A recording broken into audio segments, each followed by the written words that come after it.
the Bible like it's true, okay? So what if we don't have to analyze and do a lot of Googling and read the Greek and do these things? Because I think the Greek translation for ear is the same as it is in English.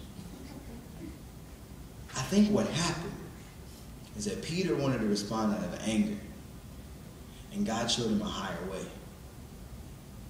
Because that soldier cannot deny, can't get over the fact that I came to arrest this man and he put my ear back on my head. I came because they said I'm supposed to come and get him because he's causing an uprising. But this dude just hit me, one of his friends, and he showed compassion on me. I don't think that soldier could fight anymore. I'm just saying. I don't think he could get up and say, that man is hateful, that man is taking our kingdom down, that man is a problem. Because I came to arrest him, I came to beat him, I had nothing but malicious intent, and he picked up my ear and put it back on my head. Jesus doesn't bother us until we get close to him. He doesn't make us uncomfortable until we actually have an encounter with him. And some of us have been living afar off because we've accepted the Jesus that the world has given us instead of quoting him and about what he says in the Bible. But I want to humbly submit to you that those who dare to get to know the God who will love and not be angry and not make you feel guilty and not make you feel obligated and not make you feel all the things the world has painted God as and actually show you that he loves you, then you can do things like rescue Restavix, the systemized slavery in Haiti, when you love them. Because you may be Dominican and you grew up hating black people. There's a saying in Spanish about, the African being a little bit behind the ears. You may have grown up in the segregated South like me where there's segregation and you hate white people. You may have grown up in Tamil Nadu and when you go to Kerala there's a problem. You may have grown up in Sri Lanka and you're a Tamil Tiger, your parents were there. You may understand context and things that are different than what the world has said. You may be Korean and you're thinking to yourself, my parents' would come for women and this is not cool when I talk to Chinese people or vice versa. You're sitting there and you bring up all these issues and all these problems. You think about the conflict, you think about the problems. And we learn to love those people who look like us, sound like us, act like us, eat the same food as us. Oh, I eat fufu, you eat naan, that's a problem. You sit there and you're saying, this issue is too much for you to love me. And Jesus is saying, it's not.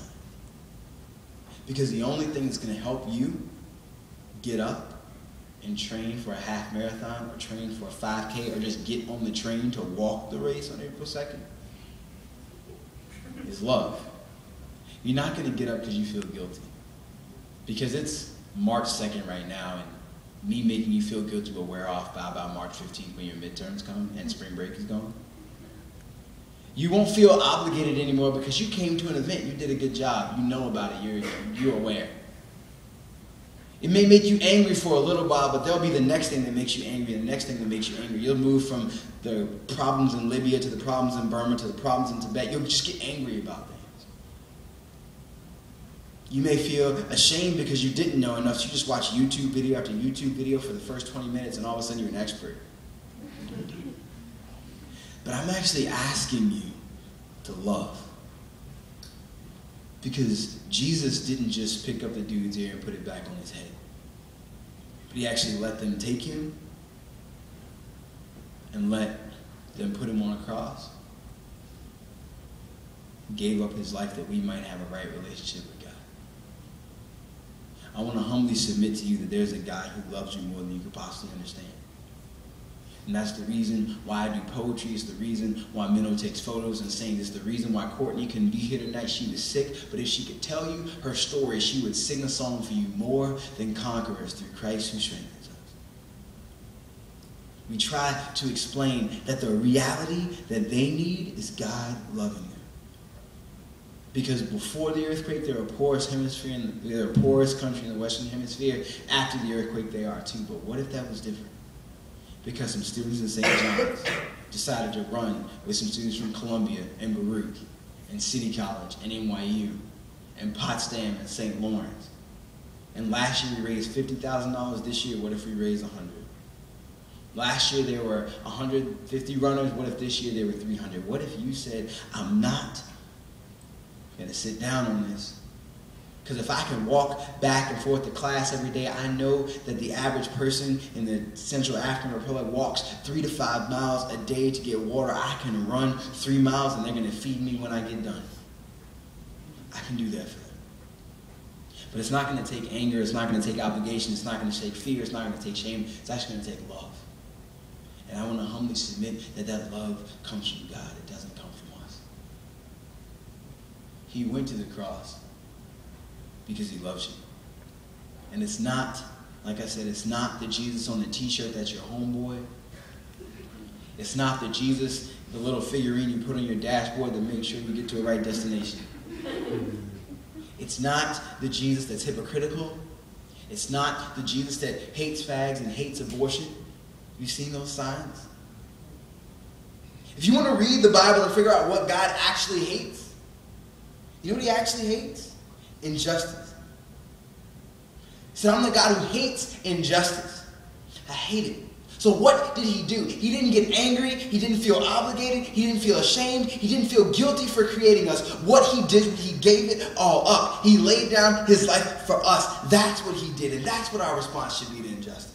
Is that we will say, I won't buy this thing that I know is made by slaves. I won't eat this chocolate that I know is made by people who aren't getting paid. I'm going to sacrifice so that they can have life. I'm going to get up on Saturday morning on April 2nd, put my bootleg shoes on and run. Because it's worth it for them to know that somebody across the other side of the world loves them. Because there's a God who stepped out of heaven, a whole nother different kingdom, because he loved us. What I'd really like for you to do now is there's some cards on my chair. Did you grab them? I'm going to need everybody to get a card, okay? Because I direct the New York City Urban Project, okay? And if somebody asks you what that is,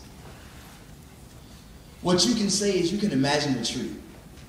And there are people who hear about things like sex trafficking, people who hear about things like tutoring and mentoring and problems and disparities in education, people who live or are from New York City and they know Stuyvesant is a whole lot better than the school they went to on the Lower East Side or in the South Bronx. So what would it look like for you to say, guess what? I hear about the injustices and I want to get involved. You're the roots. And there's some trees in Queens, so I know y'all see trees a little bit more often than people in Manhattan. You're the roots of the trees saying, I want to get involved, I want to help. And then in the branches are organizations that are doing awesome things like World Vision. And what we want to do is be the trunk to connect you. And exciting things happen in the trunk for those of you who study bio and know a little bit about plants. If you cut a tree open, you can see how old it is in the trunk. It takes all the nutrients from the bottom to the top. It makes sure that the tree is alive. That's what the trunk does. So that's what we want to do for every one of you. It's to actually connect you with places that are passionate and serving. Passionate, talented, compassionate people being partnered with passionate, compassionate, talented people who need them. And it looks like $42,000 being raised for people in Haiti, $138,000 being raised for a sex trafficking safe house in New York City. It looks like 120 students coming to New York City from all over the nation to serve at the Bowery Mission. It looks like 180 students coming last Saturday to feed the homeless in the subway. It looks like you getting involved because the reality is you're not going to get angry when you see that person who's homeless on the street. You're not going to feel guilty when you see that guy who's asking you for money. You're not going to feel angry when you hear about sex trafficking in Flushing and in Brooklyn. You're not going to be angry. You're going to feel, hey, I serve a God who, when they came to get him, picked up a dude's ear and put it back on his head and let them take him from me. You're going to respond out of love. And I hope that you feel that love today. So I want you to look at that card that's before you. And I want you to focus on you and the